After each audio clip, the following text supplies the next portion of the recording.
자, 오늘은 디모데 전서, 지난주에 디도서를 이렇게 한 주간 큐티를 했고요. 제가 시간이 없는 관계로 디도서 이렇게 개론 부분을 좀 많이 했고, 뭐 내용은 거의 안 했어요, 지난번에. 이번에는 어찌 될지 모르지만 오늘도 내용은 다를 수는 없어요. 대신 이제 내용을 이해할 수 있는 어떤 배경적인 설명을 하면은 여러분 충분히 내용들을 이해할 수가 있을 것입니다. 그래서 다음 주에 좀 본문 중심으로 좀 다뤄드리고요. 오늘 이제 제목이 큐티와 함께하는 디모데 전후서 강의 첫 번째 시간이고요. 오늘은 두 가지 이야기를 할 겁니다. 바울의 제1차 투어 이후의 행적에 대해서, 그리고 또 한 가지 주제는 디모데 전서가 어떤 책인지를 좀 개론적인 이야기를 하겠습니다. 여러분, 디도서 강의에서 설명드린 바와 같이 바울의 생애, 사역 말기에 쓰여진 세 권의 서신서가 디모데 전서, 디도서, 그리고 디모데 후서입니다. 방금 제가 호명해드린 이 순서대로 기록이 되어 있어요. 근데 그 중에서 디모데 전서와 디도서는 사도 바울이 1차 투옥에서 석방된 그 이후에 한 2년 정도, 2년이 안 되죠. 1년 남짓이죠. 1년 남짓 사도 바울이 이제 제5차 전도 여행을 이제 갑니다. 그 기간 중에 두 서신서가 기록이 되었고요. 그리고 AD 64년 말경에 추정입니다. 그 경에 아마 사도 바울이 두 번째 투옥이 될 가능성이 큰데, 그 두 번째 투옥 때는 그 시기 중에서 또 말기에 AD 한 66년경에 디모데 후서를 기록했습니다. 지난번에 우리가 에베소서, 빌립보서, 골로새서, 그리고 빌레몬서까지 해서 옥중 서신을 다뤘잖아요. 그게 제1차 투옥 기간 중에 기록한 서신이에요. 디모데 후서는 두 번째 투옥 기간 중에 기록된 서신입니다. 그래서 어떻게 보면 제2차 옥중 서신에 해당하는 겁니다. 근데 그 내용을 보면은 디모데 전서와 디도서와 디모데 후서는 서로 같은 내용들을 다루고 있습니다. 목회적인 조언을 담고 있어요. 그래서 이 세 개의 서신을 가리켜서 목회 서신이라고 부릅니다. 사도행전에는요, 제1차 투옥 기간까지의 사도 바울의 행적만 기록이 되어 있어요. 사도행전 28장이 어떻게 마무리된지를 한번 볼까요? 바울이 온 이태를 자기 새 집에 머물면서 자기에게 오는 사람을 다 영접하고 하나님의 나라를 전파하며 주 예수 그리스도에 관한 모든 것을 담대하게 거침없이 가르치더라. 이렇게 끝납니다. 그래서 이때가 바울이 이제 로마 감옥에 갇혀서, 실은 감옥이라고 말하지만 감옥은 아니에요. 좀 이따가 자세히 설명하겠습니다. 2년의 시간을 꼬박 저기서 보냈다고 합니다. 그때까지의 일로 사도행전은 마무리합니다. 사도행전 누가 기록했죠? 누가가 기록했죠. 그래서 그 기록자가 알고 있고 경험했던 내용만 기록을 한 거예요. 그 이후에 기록은 없어요. 사도행전과 같은 역사 기록은 없습니다.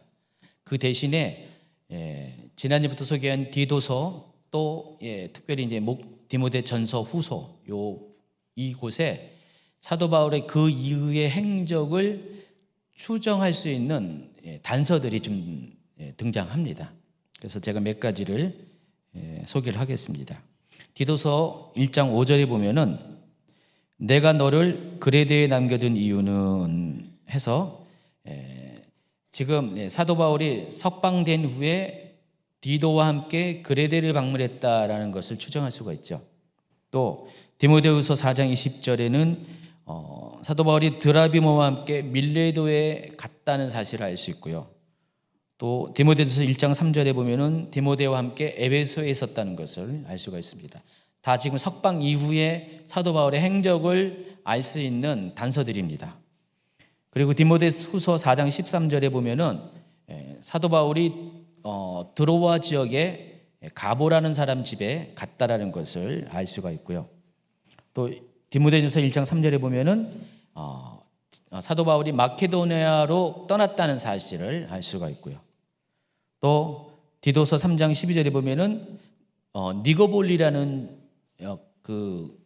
그리스 서쪽 해안 쪽의 도시에 사도 바울이 갔다는 사실을 알 수가 있고요. 또 디모데후서 4장 20절에는 에라스도와 함께 고린도에 있었다는 것. 그리고 디모데후서 1장 16, 17절에 보면은 오네시보로와 함께 로마에 있었다는 것을 알 수가 있습니다. 그러니까 이런 단서들을 토대로 사도 바울이 제1차 투옥에서 석방된 이후에 어떻게 움직였는가, 사도 바울의 행적을 재구성을 할 수가 있다는 것입니다. 제가 재구성을 해봤습니다. 제 독단적인 거로 한 건 아니고요. 여러 다양한 이렇게 이야기들이 있는데 그 중에서 제가 가장 저를 설득한, 그나마 저를 설득한 100%는 아니지만은 한 8, 90% 저를 설득한 어떤 그 공통된 주장을 따라서 제가 여러분에게 소개를 합니다. 워낙에 다 얘기가 다 달라요. 행적이 다 다르고 날짜가 연도가 다르고 다 달라가지고요. 여러분이 개인적으로 이걸 이렇게 막 이렇게 인터넷에서 검색해가지고 알아보면은 되게 헷갈려요. 제가 권면하는 거는 찾아보지 마세요. 이 부분은 괜히 헷갈려요. 헷갈리기 때문에 제가 나름대로 저도 충분히 헷갈렸고 그래서 나름대로 정리한 거를 알려드리는 것입니다. 일단 사도 바울이 감옥에서 풀려난 것이 AD 63년 초라는 것을 전제로 이야기하는 것입니다. 이것도 다 사람마다 달라요.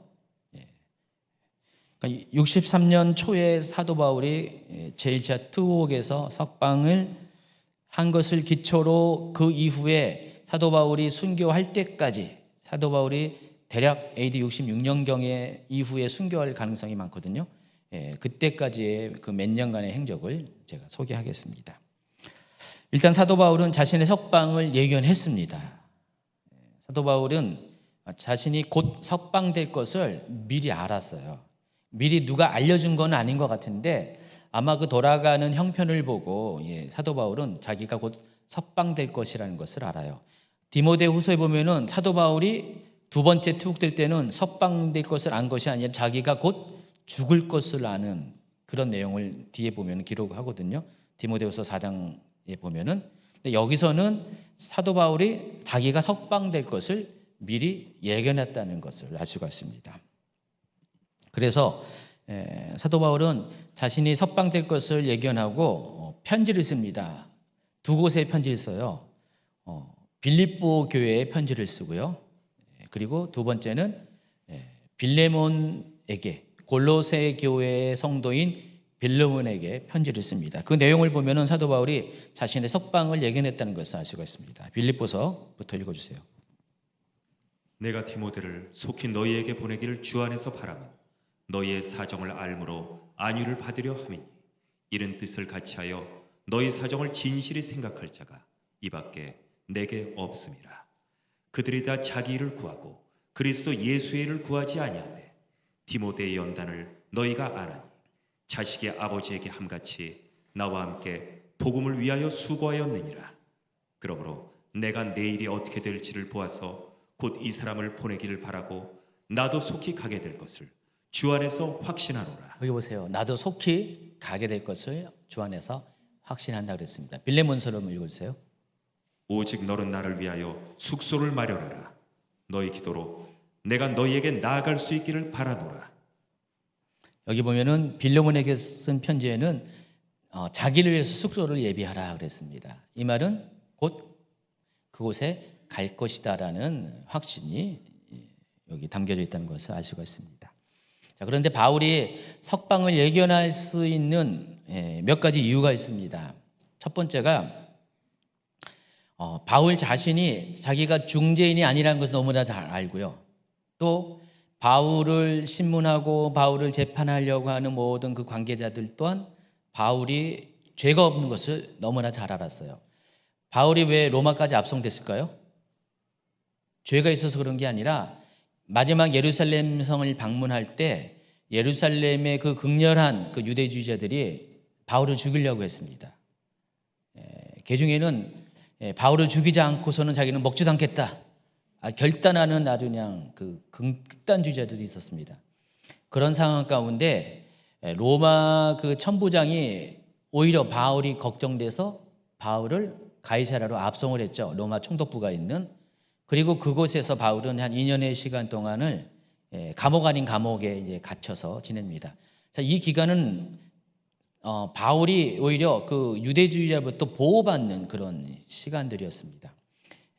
그러다가 이제 바울이 상황을 보니까 이대로 풀려나면은 안 될 것 같아요. 그래서 차라리 황제에게 상소해서 자기가 로마로 갈 것을 스스로 자원했습니다.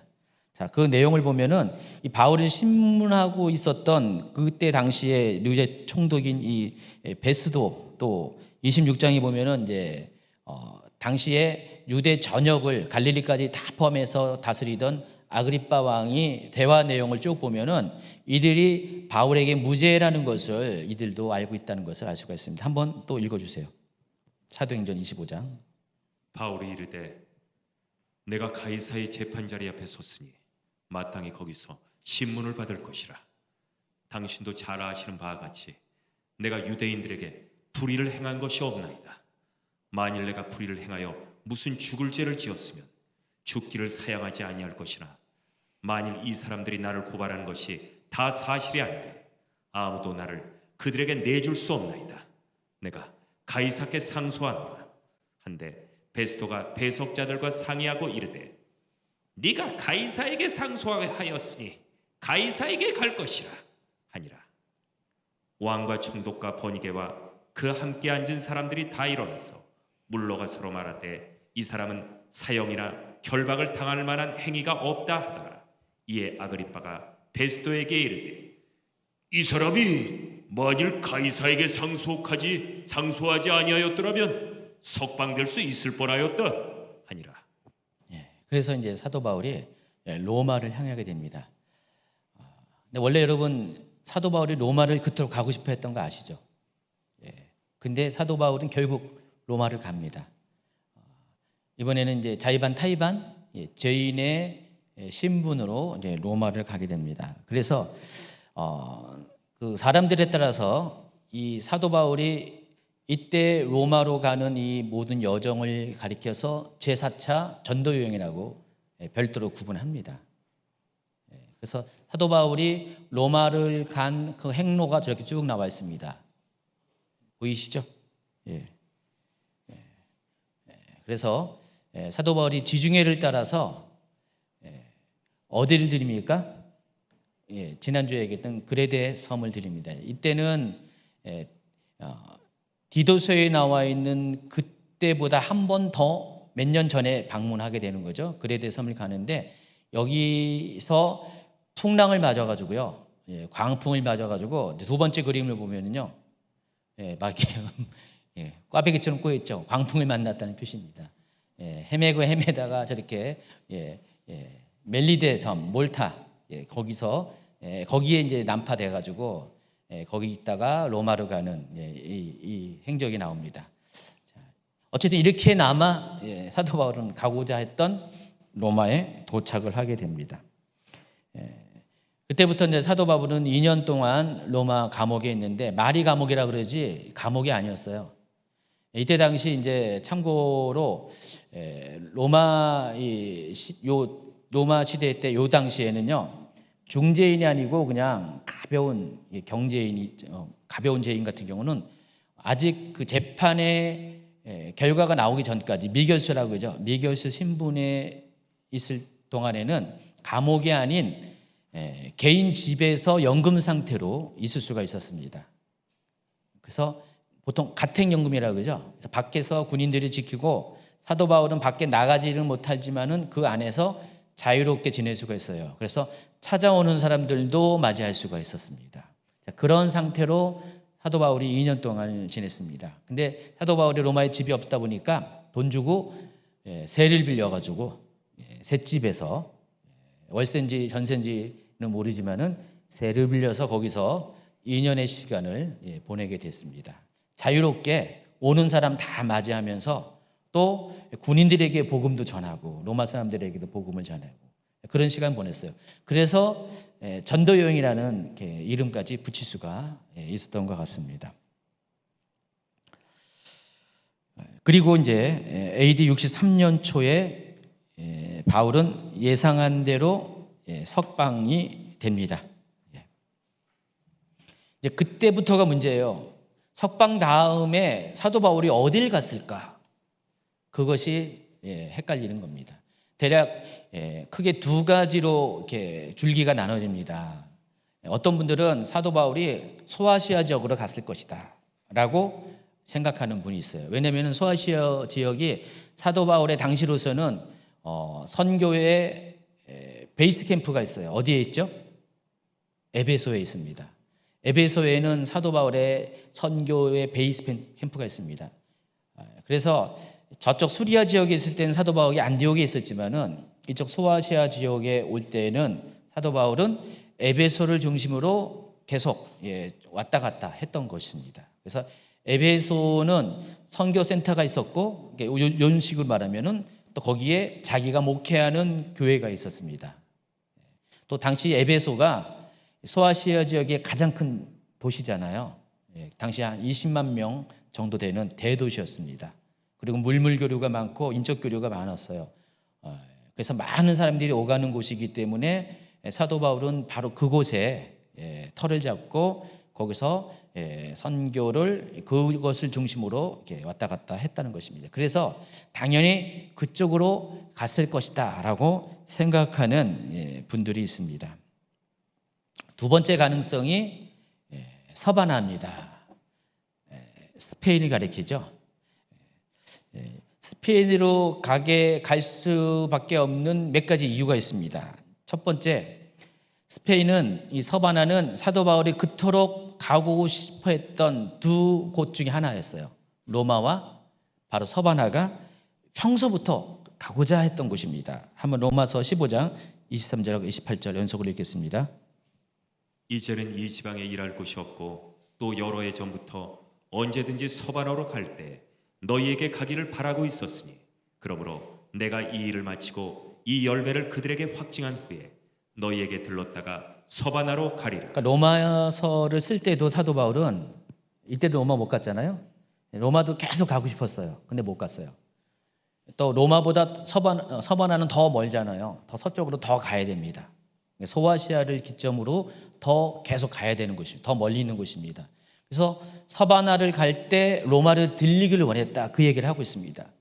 근데 서바나는커녕 로마도 가지 못하고 있었던 바울이었습니다.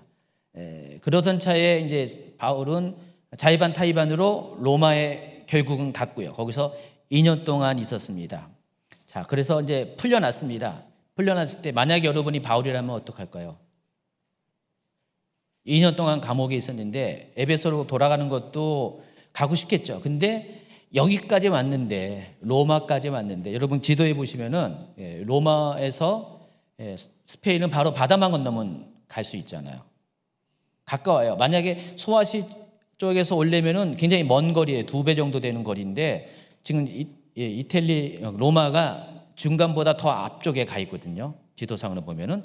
그러니까 여러분이 지혜롭다면은 여러분 당연히 이참에 어디 가요?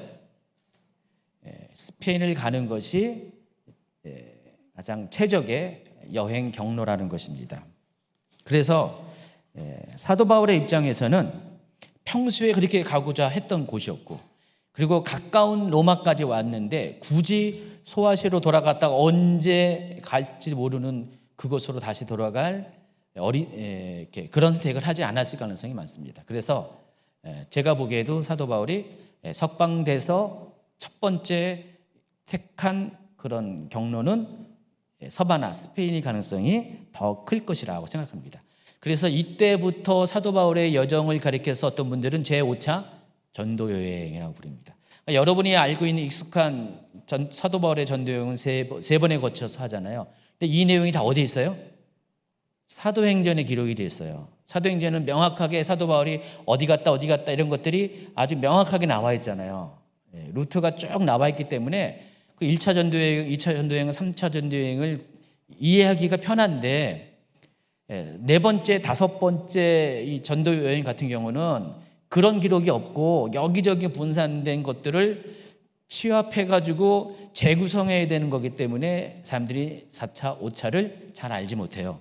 근데 사도 바울은 실제로 4차, 5차 전도여행을 간 거예요. 오늘부터 그렇게 알고 계시기 바랍니다.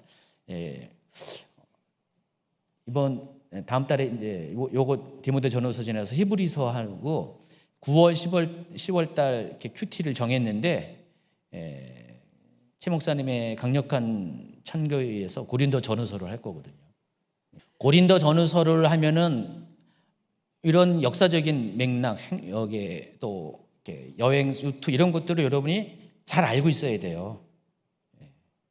그래서 이 부분을 이렇게 잘 기억하고 있으면은 그때 고린도전후서를 이해하는 것도 굉장히 도움될 겁니다. 여러분이 신약 성경, 특별히 사도 바울의 서신은 전부 다 역사적인 그 시간대별로 다 기록되어 있기 때문에 거기에 맞춰서 성경을 배경을 이해해야지, 또 그때 당시 사도 바울의 기록하는 목적, 사도 바울의 상황들을 잘 알아야지 그 각각 성경들을 정확하게 이해할 수가 있거든요.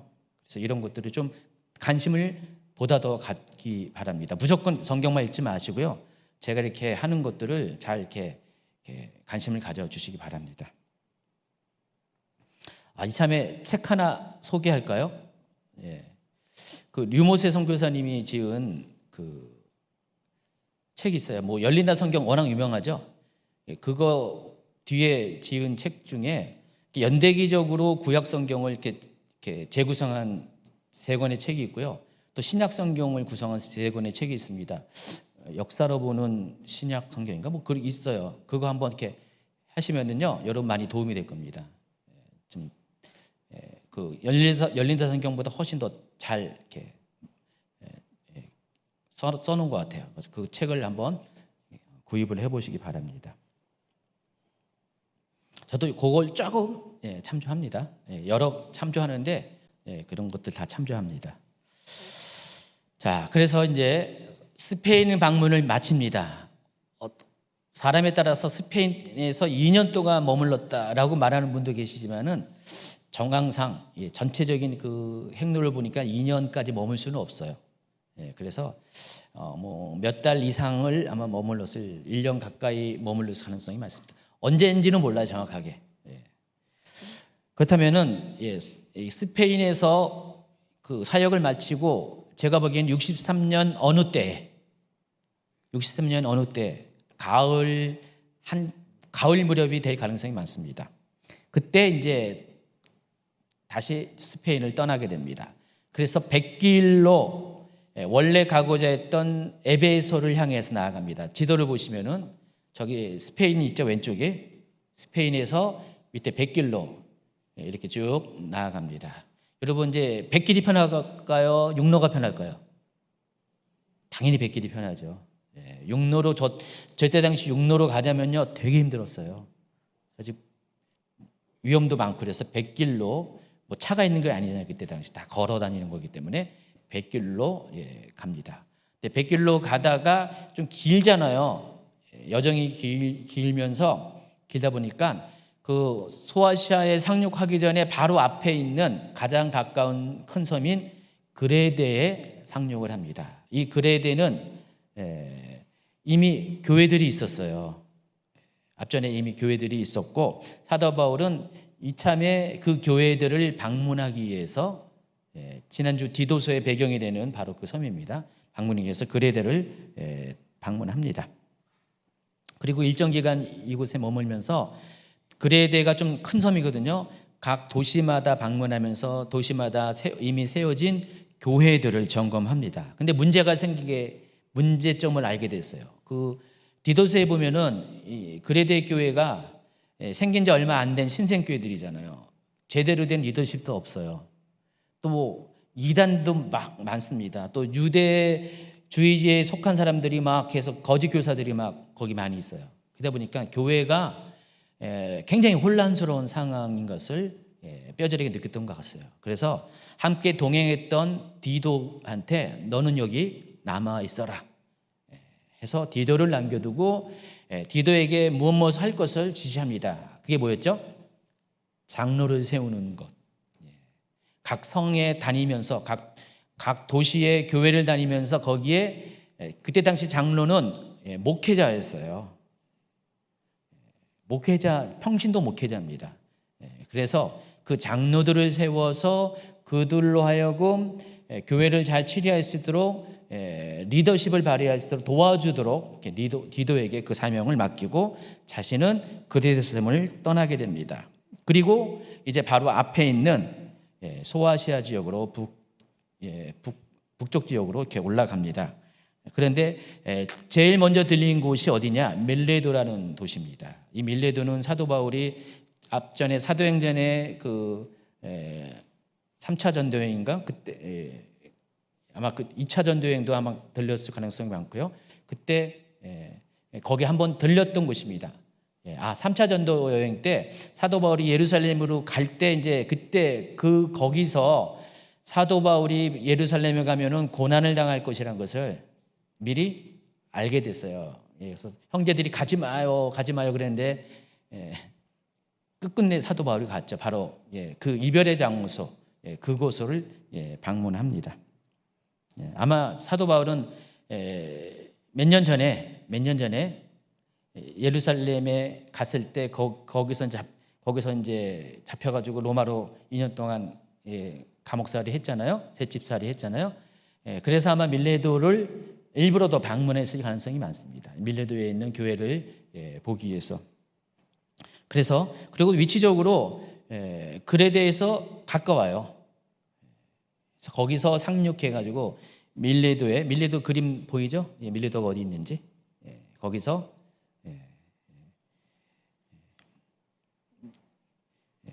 도착합니다. 그리고 거기서 함께 동행했던 드로비모라는 제자를 남겨두고 갑니다. 아팠나 봐요. 병들었어요. 그래서 드로비모는 남겨두고 어디로 갑니까? 원래 목표했던 목적지가 있었어요. 에베소 말고 가고자 했던 곳이 있었습니다. 골로새입니다. 아까 빌레몬에게 편지 쓴 바로 그 교회, 그래서 골로새를 방문합니다. 그리고 골로새를 방문을 마친 다음에 에베소로 돌아가게 됩니다. 이때가 이제 63년 가을쯤일 가능성이 많습니다. 거기서 디모데와 재회를 합니다. 앞전에 이제 사도 바울은 디모데가 디도와 함께 로마에 같이 있었어요. 근데 그 디도를 빌립보에 편지를 가지고 보냈어요. 그래서 디모데는 빌립보에 들렸다가 거기서 로마로 간 게 아니라 에베소로 갔습니다. 에베소에서 거기서 이제 사도 바울을 대신해서 목회를 하고 있었어요. 그리고 이제 에베소는 오래 머물지 않고 곧바로 또 얼마 있다가 또 떠납니다. 사도 바울은 참 바빠요. 아마 에베소 다 어떤 거는 점검하고 다 보고받을 거 보고받고 이제 정리할 거 정리한 다음에 어디로 가냐? 다시 마케도니아 지역으로 나아갑니다. 근데 마케도니아로 갈 때 어디를 들렸냐면은 드로아 지역을 들립니다. 드로아가 어디라고 했어요? 트로이 지역이라고 했죠. 지난번에 저도 올 이렇게 우리 터키 선교팀 거기 트로이 갔어요. 드로아 갔었는데 그래서 거기가 왜 들렸냐면은 거기서 배를 타고 가면은 지도 보시면은요 드로아가 그 터키 서쪽에 북쪽에 끝쪽에 있잖아요. 거기서 배를 타고 가면은 바로 마케도니아 쪽으로 빌립보로 바로 갈 수가 있어요. 네아폴리에 들려도 되고 이렇게 갈 수가 있기 때문에 드로아로 거기 갑니다. 드로아로 가서 거기서 가보라는 사람 집에 머무릅니다. 근데 이때가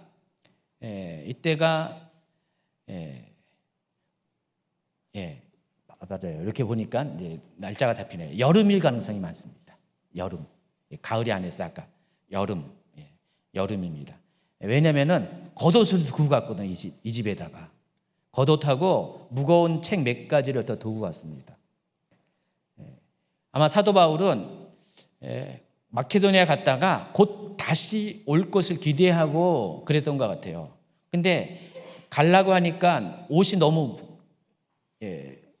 무겁고 또 덥고 그러다 보니까 겉옷을 이 집에다 맡기고, 당시에 이제 옷이 어떤 의미가 있는지 지난번에 마가복음 할 때 설명했죠. 굉장히 개인 소지품 중에서 고가입니다. 굉장히 중요한 거예요. 그래서 여기다가 잘 보관하고 내가 다시 돌아올 때 간다 해놓고 아마 맡겨둔 것 같아요. 책도 남겨두고요. 그리고 거기서 떠나서 드디어 마케도니아를 가는데, 마케도니아 어디를 갔겠어요? 빌립보로 갑니다. 빌립보가 바울이 가겠다고 약속했던 거기였잖아요. 빌레몬에게 약속한 거와 똑같이 빌립보에도 오히려 디모데를 보내가지고 가겠다가 방문할 것을, 이미 석방 후에 방문할 것을 예고했던 곳입니다. 그래서 빌립보를 찾아갑니다. 그래서 이제 빌립보에 있으면서 사도 바울이 일정이 길어진 것 같아요. 그쪽 마케도니아 지역에서 일정이 길어진 것 같아요. 그래서 원래는 볼일 잠깐 보고 다시 에베소로 가려고 그랬는데 시간이 지체되니까 그때 에베소에 있는 디모데에게 편지를 써서, 실은 내가 좀 원래 계획보다 일정이 길어지는데 하면서, 그 일정이 길어지는 상황 가운데 그 에베소 교회의 문제점, 여러 가지 문제점들에 대해서 디모데에게 조언하기 위해서 편지를 쓴 게 바로 디모데 전서라는 것입니다. 디모데전 3장 14, 15절 한번 볼까요? 내가 속히 너에게 가기를 바라나 이것을 너에게 쓰는 것은 만일 내가 지체하면 너로 하여금 하나님의 집에서 어떻게 행하여야 할지를 알게 하려 함이니, 이 집은 살아계신 하나님의 교회요 진리의 기둥과 터니라. 만일 내가 지체하면 너로 하여금 하나님 집에서 어떻게 행할지를 알게 하려 하기 위해서 이 편지를 쓴다. 이 편지를 기록한 목적이 분명히 나와 있죠. 그런 다음에 사도 바울은 에베소로 가지 않고요. 거기서 마케도니아에서 더 서진해서 그리스 땅으로 갑니다. 그래서 그 그리스에 있는 니고볼리로 갑니다. 지난번에 이제 디도서 강해할 때 제가 설명을 했습니다. 그래서 니고볼리로 가서 거기서 겨울 동안을 보내려고 작정을 합니다. 그래서 그때 디도서를 편지를 쓴 거예요. 디도에게. 니고볼리로 가기 전에, 그러니까 빌립보 내지는 마케도니아 어느 지역에서 디도에게 편지를 써서, 디도가 그때 당시 그레데 섬이 있었잖아요. 디도에게 편지를 써서 디도에게 내가 니고볼리로 가니까 너도 따라와서 나랑 합류하자. 거기서 겨울 동안 함께 지내자라고 해서 디도서를 편지를 쓰게 됩니다.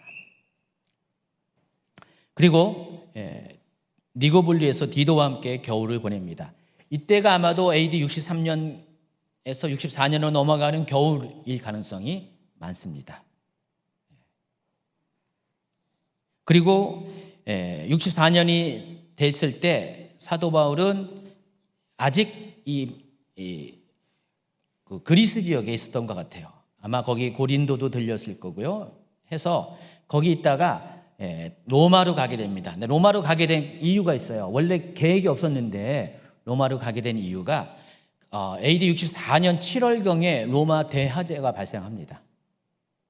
로마 대화재가 발생하면서 그때 네로가 이 모든 원인을 기독교인에게 덮어 씌웁니다. 그 민심을 추스르기 위해서 기독교인에게 그 화재의 원인을, 그러니까 기독교인이 불을 질렀다 해가지고, 그래서 그때부터 기독교인이, 그 전까지는 큰 박해가 없었는데 그때를 기점으로 해서 기독교인에 대한 박해가 일어납니다. 그래서 그 네로에 의해서 첫 번째로 박해가 일어나는 걸 가리켜서 제1차 기독교 대박해라고 합니다. 모두 250년 동안 10번에 걸쳐서 박해가 일어났죠. 이때 일어나고 약 30년 뒤에 또 이렇게 사도 요한 시대 때 또 한 번 이렇게 큰 박해가 일어나죠. 그래서 이때 박해가 일어나면서 많은 그 로마에 있는 형제들이 감옥에 갇히고 또 순교하는 일들이 많이 발생합니다. 이때 고린도 지역에 아마 고린도 지역에 있었다면 사도 바울이 그 소식을 듣고 마음이 편했을까요? 편치 못했을 것 같아요. 그래서 사도 바울은 자신이 직접 로마로 들어갑니다. 그들을 위로하고 그들의 고난에 함께하기 위해서 지금 불이 붙은 그곳을 찾아 들어가게 됩니다. 근데 사도 바울만 들어간 게 아니라 사도 베드로도 그때 들어갔습니다. 사도 베드로는 똑같이 사도 바울처럼 그 로마에 있는 성도들과 함께 고난에 참여하기 위해서 거기 가서 AD 65년경에 순교를 합니다. 사도 바울보다 더 일찍 순교를 합니다. 사도 바울은 어쨌든 간에 그쪽으로 갔고 AD 64년 후반기에 갔을 것 같습니다. 간 다음에 거기서 체포됩니다. 그리고 투옥이 됩니다. 근데 앞전에 3년 전에 체포됐을 때하고는 상황이 확 달라졌어요. 그때는 가벼운 연금 상태로 이것저것 다 편의를 보면서 그 사람들이 사도 바울을 죄인으로 인정하지 않고 그냥 재판은 받아야 되기 때문에 그런 상태에서 감옥에 있었는데 지금 이 2차 투옥 때는요 진짜 감옥에 gathin 거예요. 어떤 사람들은 사도 바울이 토굴에 갇혔다라는 얘기도 하고 있어요. 그래서 사도 바울이 이전과는 3-4년 전과는 전혀 다른 차원의 그런 고생을 하게 됩니다. 감옥 생활을 하게 됩니다. 디모데후서 4장 18절 또 11절 한번 읽어볼까요? 주께서 나를 모든 악한 일에서 건져내시고 또 그의 천국에 들어가도록 구원하시리니 그에게 영광이 세세 무궁토록 있을지어다. 아멘.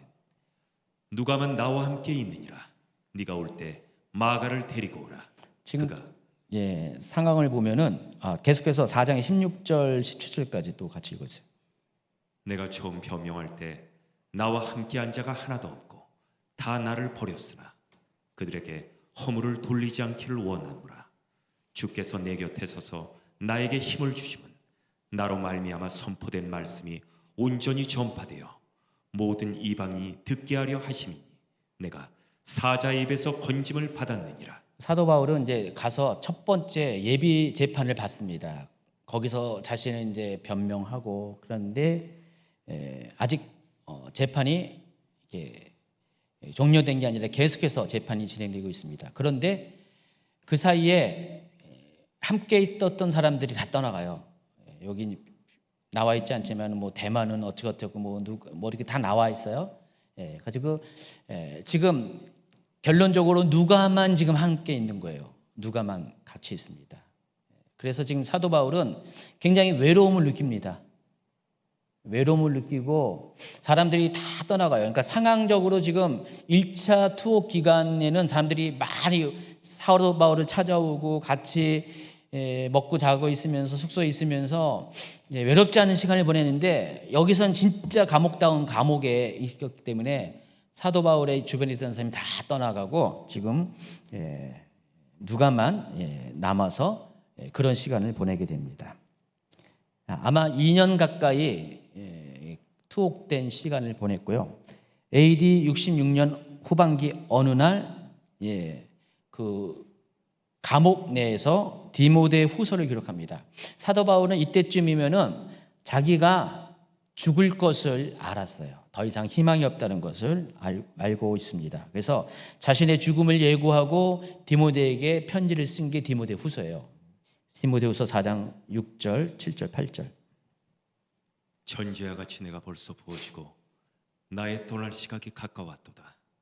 나는 선한 싸움을 싸우고 나의 달려갈 길을 마치고 믿음을 지켰으니 이제 후로는 나를 위하여 의의 멸관이 예비되었으므로 주 곧 의로우신 재판장이 그날에 내게 주실 것이며 내게만 아니라 주의 나타나심을 사모하는 모든 자에게 도니라.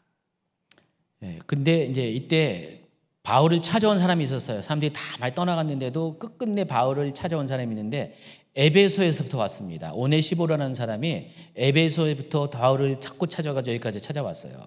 그러면서 에베소에 있던 상황들을 바울에게 설명하는 거예요. 에베소에 지금 우리 사도가 안 계실 때 지금 이런 일이 일어나고 저런 일이 있고 어떤 못된 거짓 교사들이 와가지고 교회를 흔들고 막 온갖 이야기를 다 해준 거예요. 그래서 이 소식을 듣고 사도 바울이 그것에 대해서 사도적인 교훈을 적어서 보낸 것이 디모데 후서라는 것입니다. 그리고 AD 66년 어느 날 사도 바울은 참수형으로 생을 마감합니다. 이게 이제 사도행전처럼 정리되지 않았지만 여러 가지 분산된 힌트가 되는 구조들을 통해서 재구성한 그 제1차 투옥 이후에 석방 이후에 사도 바울의 행적입니다. 어떻게 정리가 되겠나요? 머리에 정리가 됐어요? 이걸 머릿속에 두고 성경을 읽어야지 여러분이 성경들이 더 실제적으로 다가온다는 것을 아시기 바랍니다. 한번 나중에 또 반복해서 여기 강의안을 쭉 읽어보시면은요, 충분히 이해가 됩니다. 자, 그런데 제가 한 가지 그림을 이제 보여주면은요, 여기 보면은 사도 바울이 1차, 2차, 3차, 4차, 5차 전도 여행 때에 그 사역했던 바운드리를 이렇게 지역들을 이렇게 도표화시킨 겁니다. 지도와 함께. 보시면은 사도 바울이 이제 안디옥에서 출발해 가지고 선교를 시작했잖아요. 처음에는 어떻게 해요? 안디옥에서 가장 가까운 소아시아 중동부 지역의 그런 도시들을 탐방을 했습니다. 주로 이제 갈라디아 중심으로 해가지고 사도 바울이 전도를 했습니다. 두 번째는 원래 이 소아시아 지역에, 그러니까 지금 뭐 에베소나 이런데 전도를 하려고 했었는데 예수의 영이 표현되어 있잖아요. 예수의 영이 거기서 있게 하지 않고 마케도니아로 보냈어요. 거기 마케도니아 사람이 또 환상 가운데 나타나가지고 일로 와 뭐 들어와 해가지고 들어와해서 거기서 배를 타고 마케도니아로 갑니다. 네아폴리를 거쳐서 빌립보를 향해서 가죠. 그래서 지경이 갑자기 넓혀졌어요. 제 3차 전도 여행 때는 이 두 지역을 또 같이 방문합니다. 그리고 4차가 로마, 그리고 5차가 스페인까지 점점 어떻게 해요? 넓게 퍼지는 것을 알 수가 있습니다. 시간이 가면 갈수록 사도 바울의 선교 지역이 점점 서쪽으로 서진하고 있다는 것을 알 수가 있습니다. 또 한 가지는 재밌는 건요, 사도 바울이 여기 그림만 딱 봐도 알죠. 사도 바울이 이 사역하는 이 곳이 어디를 중심으로 지금 다니고 있어요? 지중해를 통해서. 그러니까 예수님은 갈릴리 중심으로 이렇게 사역을 한 건데 사도 바울은 지중해 중심으로 계속 거기서 왔다 갔다 합니다. 사도 바울의 사역이 굉장히 이런 특징이 있다는 사실을 아시기 바랍니다. 참고사항으로 알려준 겁니다. 첫 번째 주제는 다 다뤘고요. 이제 디모데전서 개론을 이제 하겠습니다. 먼저 이제 바울과 디모데의 관계에 대해서 소개를 하는데, 지난번에도 바울과 디도의 관계를 제가 지난번 강의의 거의 절반 이상을 할애를 했습니다. 그래서 바울과 디도의 관계를 통해서 디도서를 좀 볼 것을 이야기한 거고요. 오늘도 이제 바울과 디모데의 관계를 통해서 디모데 전서와 후서를 여러분이 보시면 더 도움이 될 것 같습니다. 일단 디모데는 소아시아 루가오니아 지방, 그러니까 아까 갈라디아 지역 있죠? 갈라디아 바로 옆에 붙어 있는 갈라디아보다는 조그만 그런 주인데, 속주인데, 그 루가오니아 지방의 루스드라라는 아주 조그만 마을에서 태어났습니다.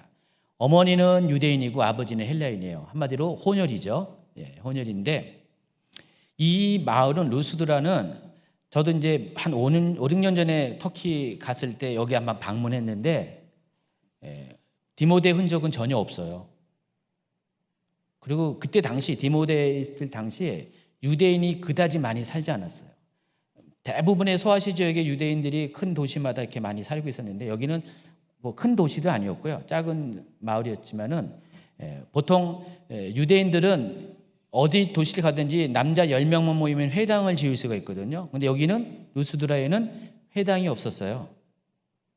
그 말은 유대인이 디모데의 엄마도 유대인이지만은 유대인이 많지는 않은 그런 이방인 중심의 헬라인 중심의 그런 지역이었다는 것을 알 수가 있습니다. 그곳에서 태어나고 자랐습니다.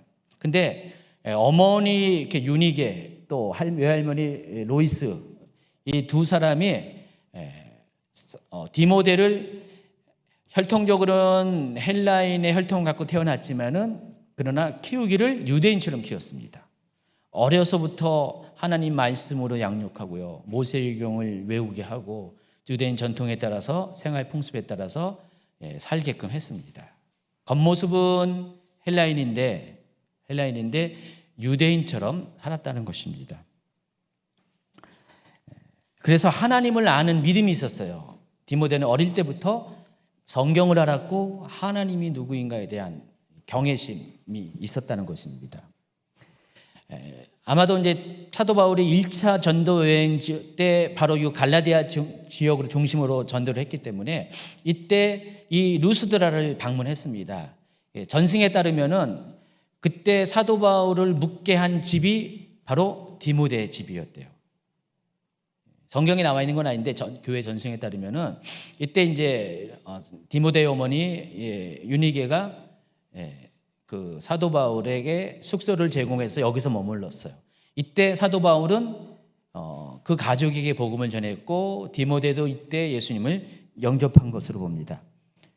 사도 바울이 이제 1차 전도여행을 끝마치고 예루살렘에 돌아갔다가 곧바로 다시 얼마 안 돼가지고 2차 전도여행을 나오잖아요.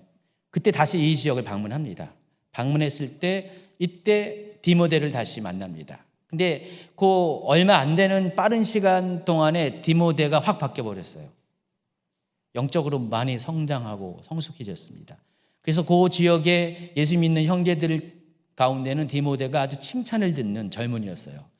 그냥 교회에서 아주 그냥 앞으로 이렇게 잘 될 수 있는 그런 촉망받는 젊은이로 성장하게 됐습니다.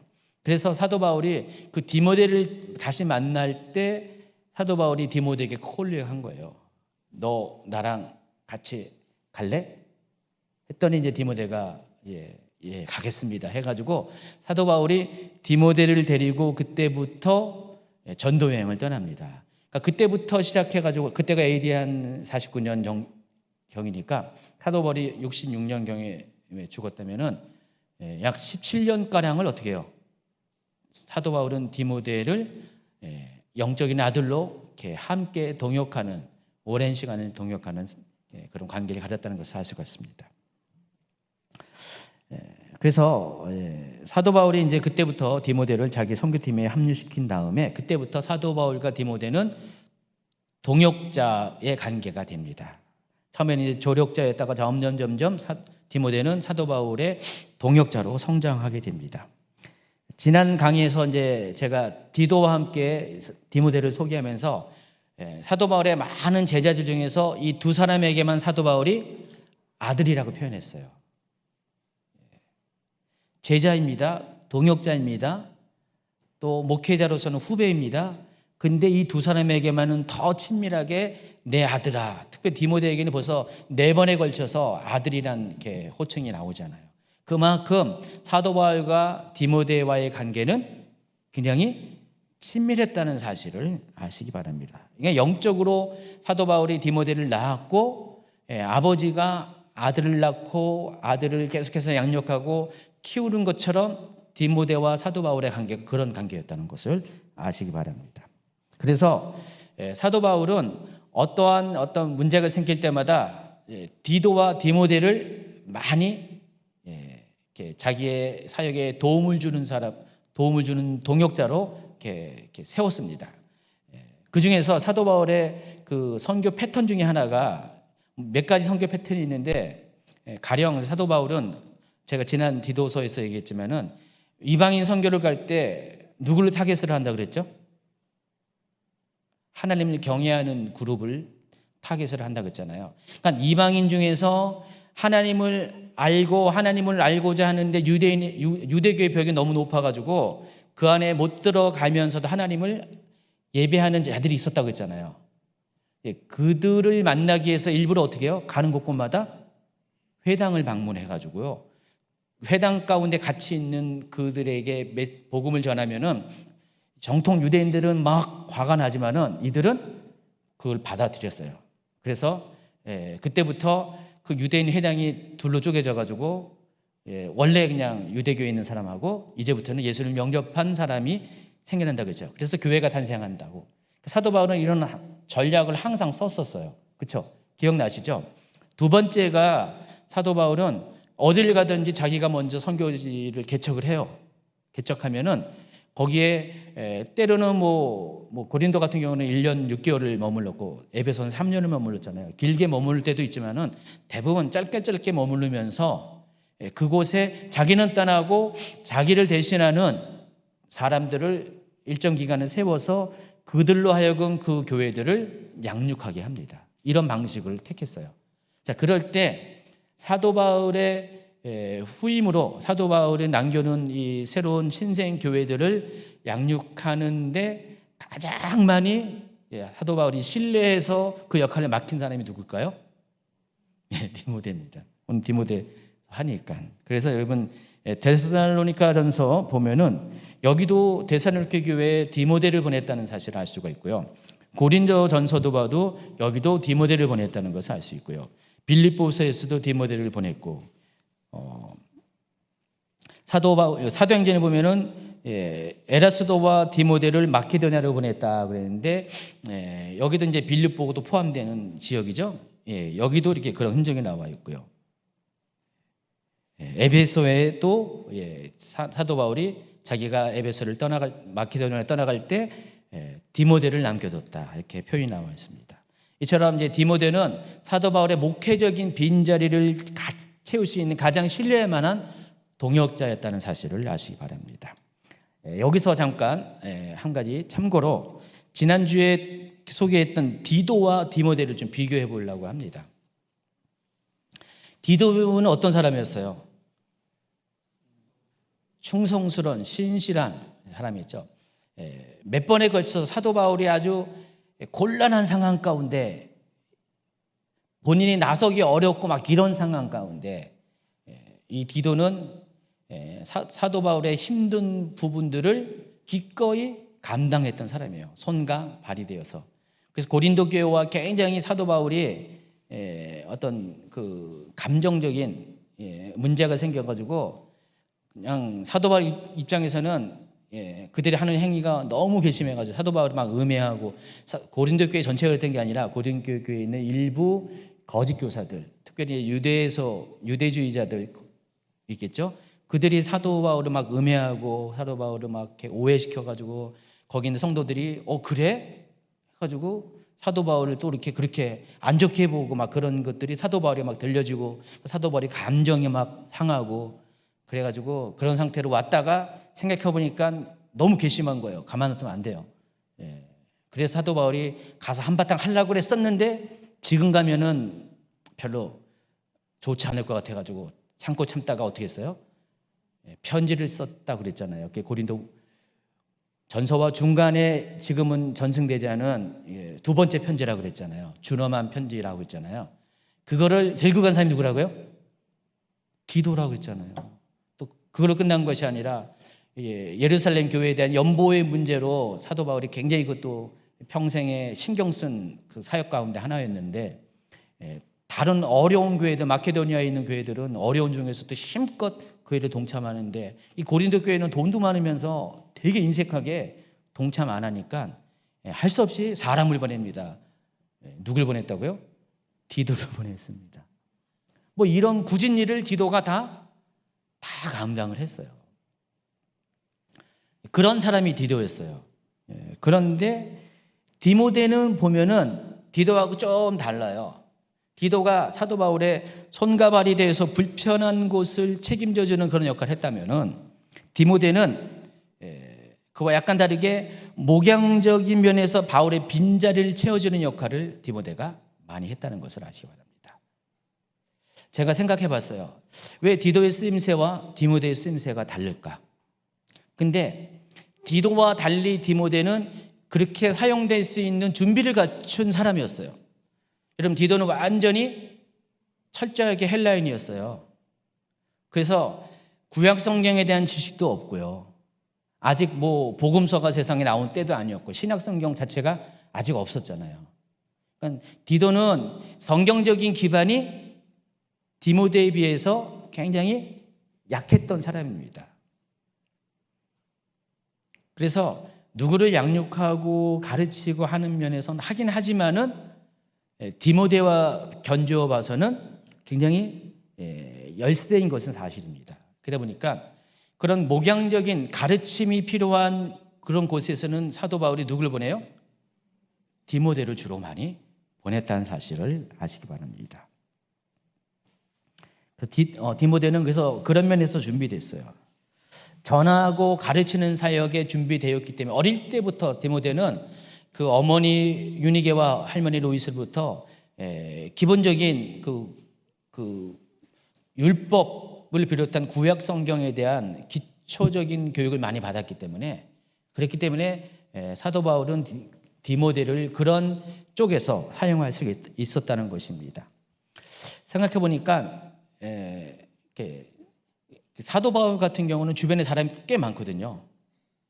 그런데 시간이 가면 갈수록 사도 바울은 나중에 보면 수십 명의 제자 및 동역자들이 이렇게 시간이 가면 갈수록 많이 생겨나는데 사도 바울에는 주변에는 사람이 많이 있었어요. 사도 바울의 사역이 왜냐하면 그토록 어렵고 또 조력자들이 많이 필요한 사역이기 때문에 하나님께서 많이 사역자들을 동역자들을 붙여준 것 같아요. 근데 어떤 사람은 디도와 같은 역할을 하는 사람이 있었을 것이고 어떤 사람은 디모데와 같은 역할을 하는 사람이 있었을 것 같아요. 크게 사도 바울의 동역자들은 두 가지로 분리할 수 있는 가능성이 많습니다. 그래서 하나님은 하나님의 일을 위해서 어떤 리더십을 통해서 하나님의 일을 할 때는 이 두 가지 사역이 다 필요하다는 사실을 알 수가 있습니다. 제가 이걸 제 개인적으로 이렇게 사역과 교회에 적용해 보니까 우리 교회는요, 주임제 교회는 디도는 참 많은 것 같아요. 제가 봐더라도 김디도, 이디도, 윤디도, 우리 전도사님들 보면 송디도, 홍디도, 뭐 다 디도는 많은데 디모데는 좀 귀해요. 그렇죠? 동의 안 하세요? 그래서 제가 항상 이 부분에 대해서 좀 아쉬움이 있었어요. 오래전부터 아쉬움을 느꼈고요. 근데 하나님께서 이제 디모데를 보내는 시즌으로 또 우리 교회를 좀 이렇게 열어갈 것을 기대합니다. 디도는 많지만은 디도와 함께 디모데도 필요하거든요. 그래서 디모데들이 주임제 교회에 많이 좀 와야 될 것 같아요.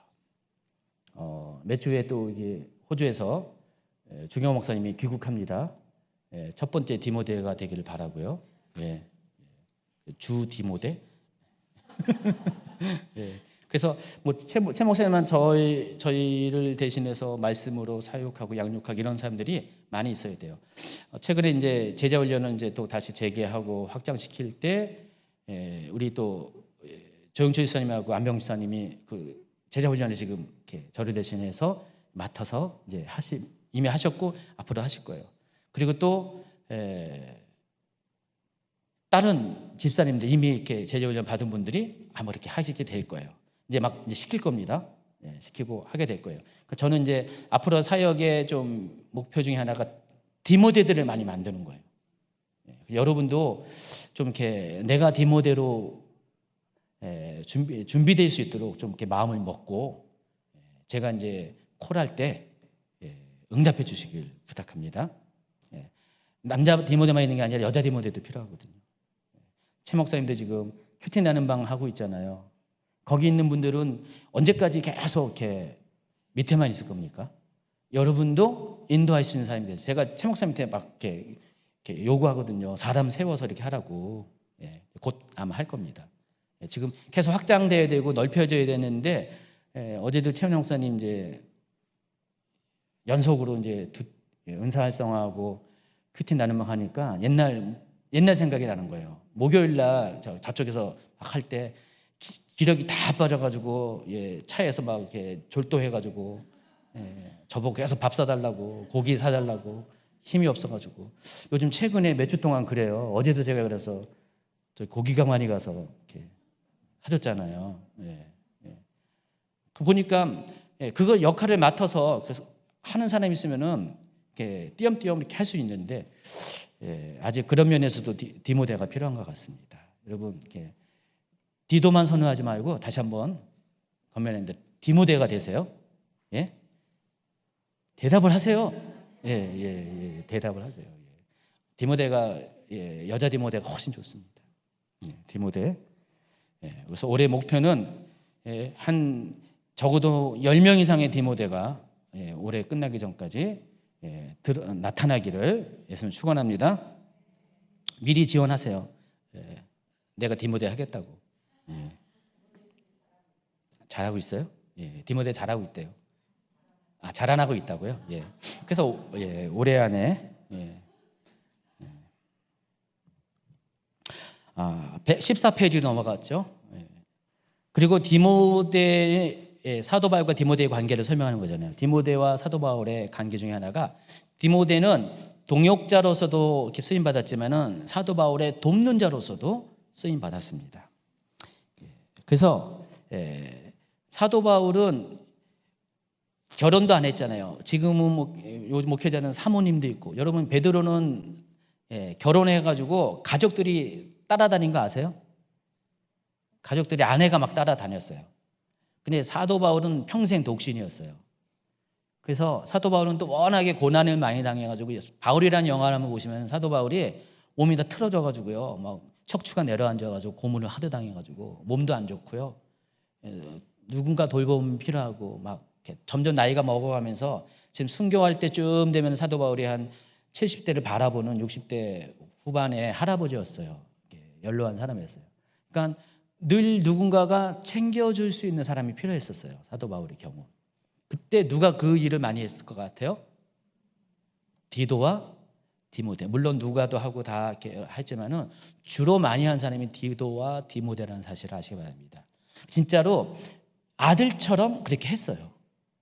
아들이 아버지를 봉양하듯이 그 역할을 많이 한 사람이 그 중에서 손꼽으라면은 디모데가 그 일을 많이 했다는 것입니다. 고린도에서 1년 6개월 동안 사도 바울과 함께 있었고요. 에베소서 3년 있었고요. 예루살렘 방문 때도 수행했고요. 로마 감옥에 때도 디모데가 거길 갔고요. 뭐 중간중간에 심부름 왔다 갔다 하고요. 그런 역할을 디모데가 많이 했다는 사실을 아시기 바랍니다. 아마 그 스페인 갈 때는 디도가 동행했을 가능성이 많습니다. 자, 디모데전서의 기록 배경과 목적. 아까 말씀드린 것처럼 사도 바울의 첫 번째 투옥 가운데 디모데는 로마 감옥의 셋집에 그 사도 바울과 함께 있었다고 그랬습니다. 그러다가 사도 바울이 디모데를 에베소로 보내서 자신의 역할을 대신하게 했습니다. 그래서 사도 바울과 디모데는 떨어져서 에베소에서 목회를 하고 있는데, 당시 그 지역 가운데, 소아시아 지역 가운데 가장 큰 교회가 에베소였거든요. 그리고 가장 초기에 세워진 교회 중에 하나였어요. 근데 에베소 교회가 문제가 되게 많았습니다. 일단은 거짓 교사들이 너무 많았어요. 지금처럼 이게 신학이, 성경이 다 기록이 끝나고 신학이 체계화되는 시대가 아니었고, 아직 모든 것들이 기둥이 없고 전적으로 누구에게 의지했냐면 사도들에게 의지했거든요. 교회들이요. 사도의 가르침에 의지했던 당시가 그때였어요. 그러니까 사도와 선지자가 교회의 터와 기둥이었어요. 그때 당시에. 그러니까 사도와 선지자의 말씀과 가르침을 통해서 교회가 유지했지, 무슨 성경을 통해서 교회가 유지된 그런 시기가 아니었어요. 그러니까 신약 성경이 완성된 이후에 그때부터는 사람보다는 성경이 교회를 이끄는 이렇게 힘이었다면은 이때까지만 해도 사람의 영향력이 굉장히 컸습니다. 그래서 강력한 이 사도들에 의해서 세워진 교회지만은 후임자가 제대로 세워지지 않을 때는 그때부터는 문제가 생겨버려요. 여러분, 교회가 다 성장한다고 다 좋은 게 아니라, 여러분, 교회가 성장하면은 사람이 많아지잖아요. 말이 많아져요. 사람과 함께 말이 많아집니다. 자기 주장들이 다 많아요. 처음에 저도 이제 그런 거 많이 겪었잖아요. 교회가 적을 때보다 지금 행복하냐? 아닙니다. 더 힘들어요. 여러 가지 복잡한 문제가 생기고요. 그냥 전혀 예상치 못했던, 생각하지 못했던 문제들이 막 불쑥불쑥. 제가 했잖아요. 두더지 게임 알죠? 잡아도 튀어나오고. 그러니까 목회자는 사람이 많으면 많을수록 쉴 틈이 없어요. 정신적으로 엄청 피곤합니다. 여러분은 그냥 한 부분만 알고 있지만은 이 목회자는 그냥 이쪽에서 문제가 잠잠해지면은 이제 발 뻗고 쉬겠다.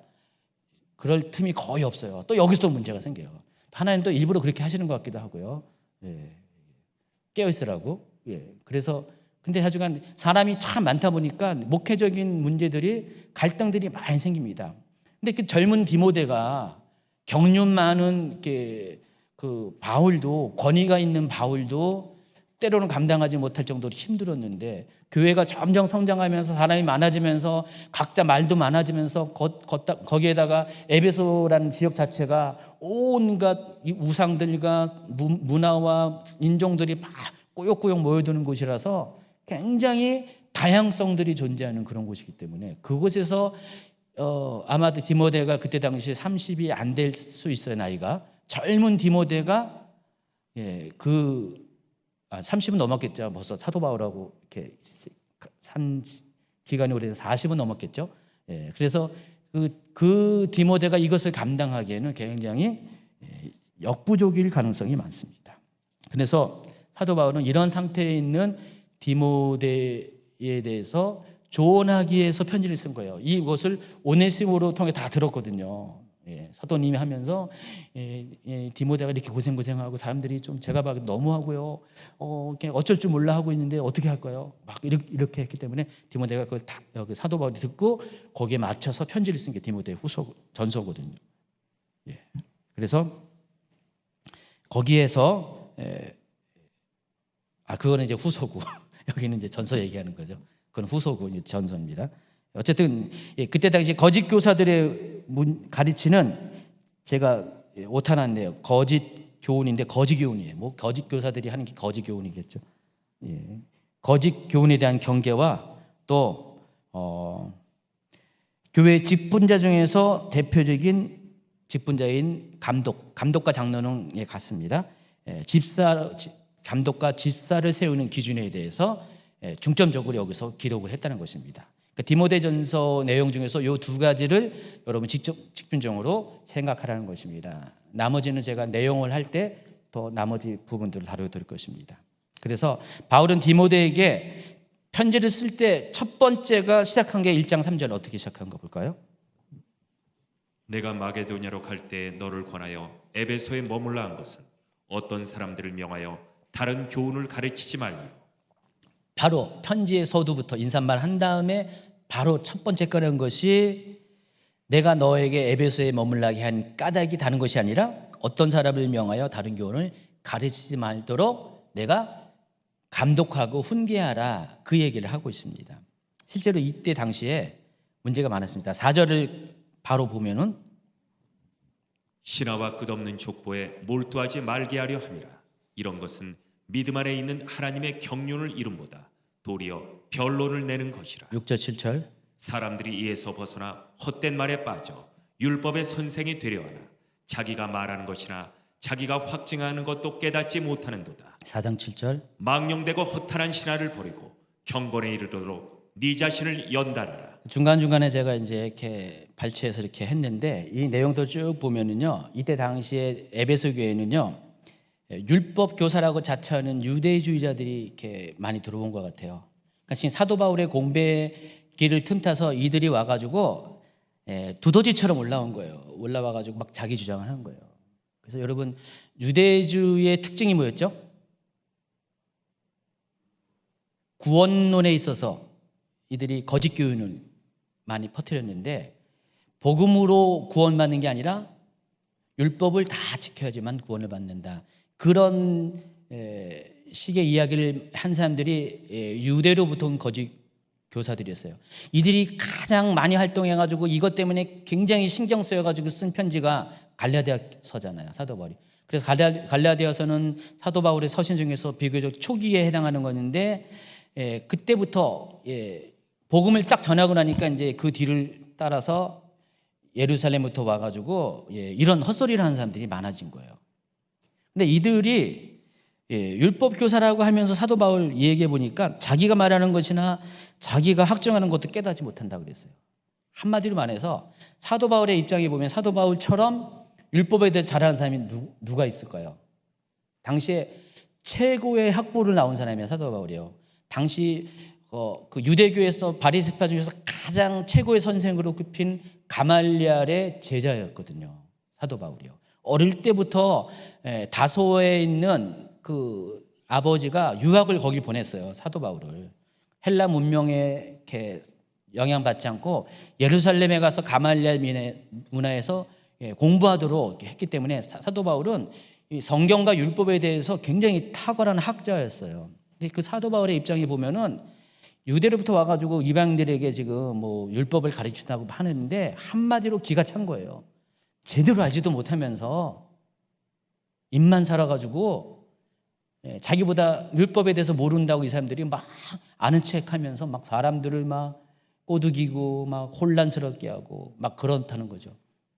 이런 일이 있었다는 거예요. 요즘도 뭐 현대 교회도 그런 일이 많이 있잖아요. 어디서 뭐 이렇게 주워 듣고 유튜브에서 한번 보고 가서 사람들한테 뭐 이렇다 가지고 막 자기가 갑자기 선지자 역할을 하고 뭐 그런 분들이 적잖이 생기거든요. 그럼 목회자 입장에 보면은 기가 막히는 거예요. 그러니까 사도 바울 때도 이런 일이 많았던 것 같아요. 그러니까 자기가 율법적인 지식도 모르면서 확신하지도 못하면서 그냥 선무당처럼 이렇게 행동하는 사람들이 많았고, 또 사람들은 왜 또 이렇게 선무당에 이렇게 잘 넘어가는지 막 그래요. 막 이런 상황 가운데 뭐 신화와 끝없는 족보에다가 이런 것들을 막 하다 보니까 교회가 막 혼란스럽게 됩니다. 또 이들 중에는요, 4장 3절에 보니까 읽어주세요. 혼인을 금하고 어떤 음식물은 먹지 말라고 할 터에 여기까지요. 이제 시간 관계상 결혼도 못하게 합니다. 음식도 먹지 말라. 이걸 가리켜서 뭐라 그래요? 금욕주의라고 그러잖아요. 금욕주의. 먹는 거 유대교 율법에 보면은 코셔라고 해가지고 음식물 이렇게 규정이 있죠. 그거를 가지고 와서 그런지 몰라요. 그리고 결혼하지 말라는 게 어디 있어요? 율법에. 근데 자기들 이렇게 어때 맞춰가지고 결혼도 하면 안 된다. 근데 이들이 왜 그러냐면은 어디에 단지 유대주의만 영향받은 게 아니라 지금 이들이 당시 헬라 세계에 유행됐던 영지주의 영향도 많이 받았어요. 그래서 이들은 유대교와 영지주의를 두 개 짬뽕 시켜가지고 혼합주의로 해가지고요. 이것도 저것도 아니면서 이상한 거짓 교훈들을 많이 퍼뜨렸어요. 영지주의는 이 세상의 이 물질 세계를 굉장히 악하다고 보잖아요.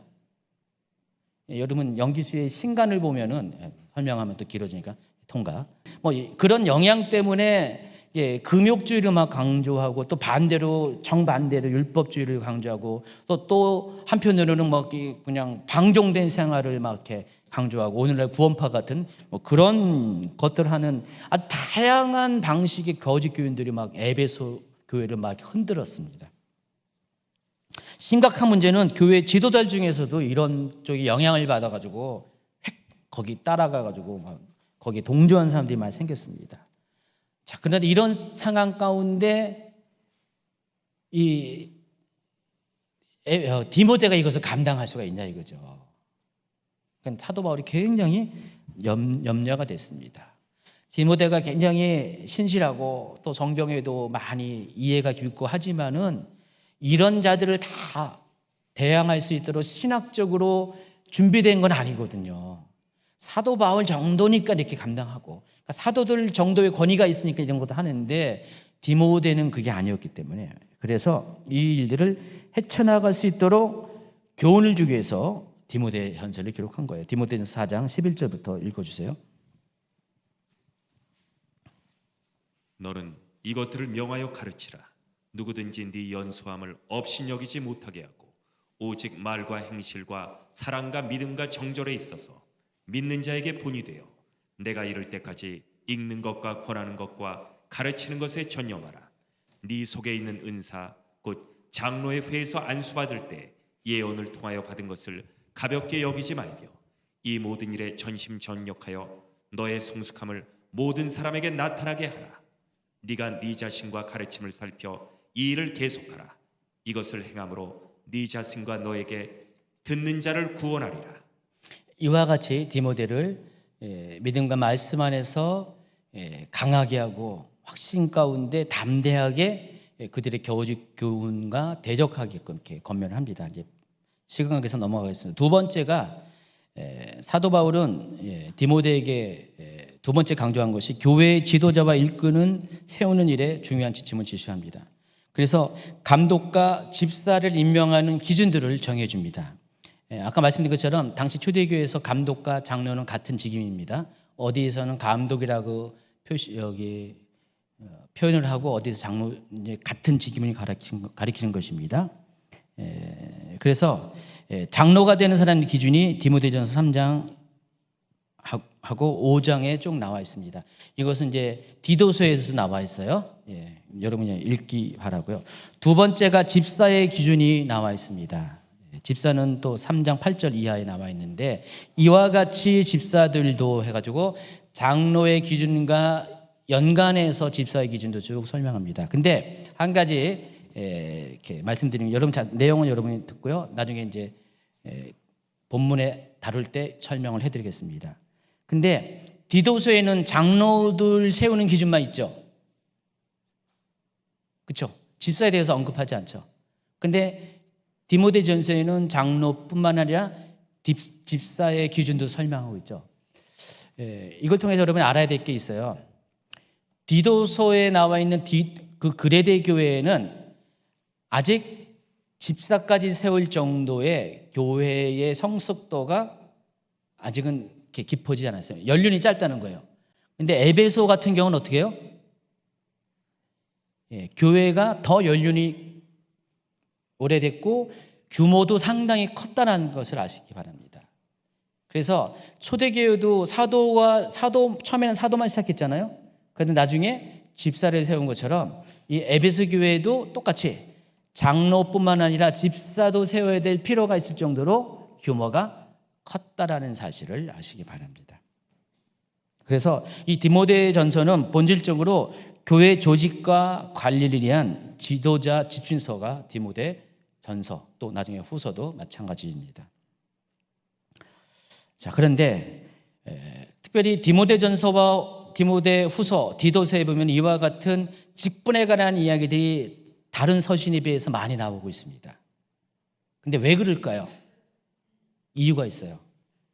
이 디모데 전후서와 디도서가 쓰여진 시기가 언제라고요? 바울 생애와 사역의 마지막이에요. 바울이 이제 좀 있으면 죽어요. 이미 베드로는 이미 순교했어요. 그리고 그 외에 많은 사도들이 점점 순교가는, 교회를 지탱해오는 사도적인 리더십이 점점 사라지는 그런 시대예요. 지금 사도 바울은 지금 그 시대를 느꼈고, 그래서 자기들과 같은 그런 교회 1세대 리더들이 떠나게 되면은 이 교회들을 맡아야 될 2세대 리더들이 필요한 거잖아요. 그래서 그들을 세워야 돼요. 잘 세워야 돼요. 왜냐하면 교회는 지도자들이 제대로 안 세워지면은 교회는 정말 목자 없는 양처럼 문제가 많이 생기거든요. 앞전에 많은 교회들이 문제가 다 뭐였어요? 왜 거짓 교사들이 활개쳤어요?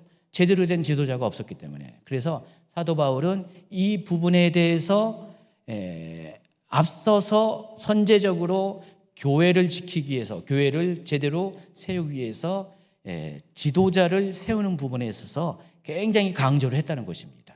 그래서 이런 사람이 지도자로 세워져야 된다, 이런 것을 구체적으로 언급을 하고 있다는 것입니다. 그래서 이 세 개의 서신 모두에는 전부 다 교회 리더십을 세우는 부분에 대해서 많이 강조하겠다는 사실을 아시기 바랍니다. 교회가 크면은 진짜로 리더십의 문제가 생겨요. 우리 교회도 마찬가지입니다. 점점점 시간이 갈수록 셀 리더에 관한 어떤 바르게 잘 세워야 된다는 문제들이 많이 대두돼요. 전에는요, 교회 성장 속도에 비해서 이렇게 리더로 세울 만한 사람이 굉장히 적었어요. 그래서 어떻게 보면은 객관적으로 기준하면 아직은 좀 함량이 좀 부족한데 좀 더 있어야 되는데도 불구하고 리더로 세워진 분들이 있어요. 저희도 알아요. 예상이 돼요. 근데도 그 사람보다 나은 사람이 없기 때문에 아직 세워놔요. 그러면 잘하면 좋을 텐데 염려했던 문제가 생길 수도 있어요. 근데 그것 알면서도 어쩔 수 없어요. 그래서 가면 갈수록 셀 리더들 세우는 일에 굉장히 중요하다는 것들을 많이 느낍니다. 교회가 성장하면.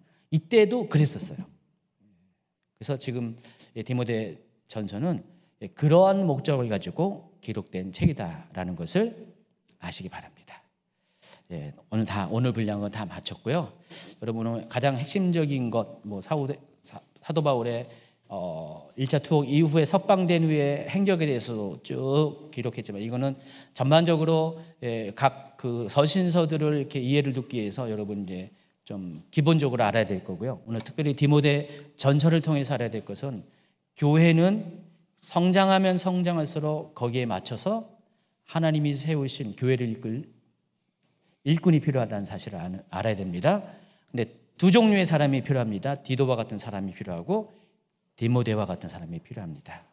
여러분 모두가 어떤 사람은 디도와 같은 역할을 할 것이고요. 어떤 사람은 디모데와 같은 역할을 할 것인데 중요한 것은 장로와 집사를 세우는 기준처럼 여러분이 하나님 앞에서 물론이거니와 사람 앞에서 또 여러분 자기 자신으로부터도 인정받을 수 있는 사람이 되시기를 주님께 준비되시기를 예수는 축원합니다.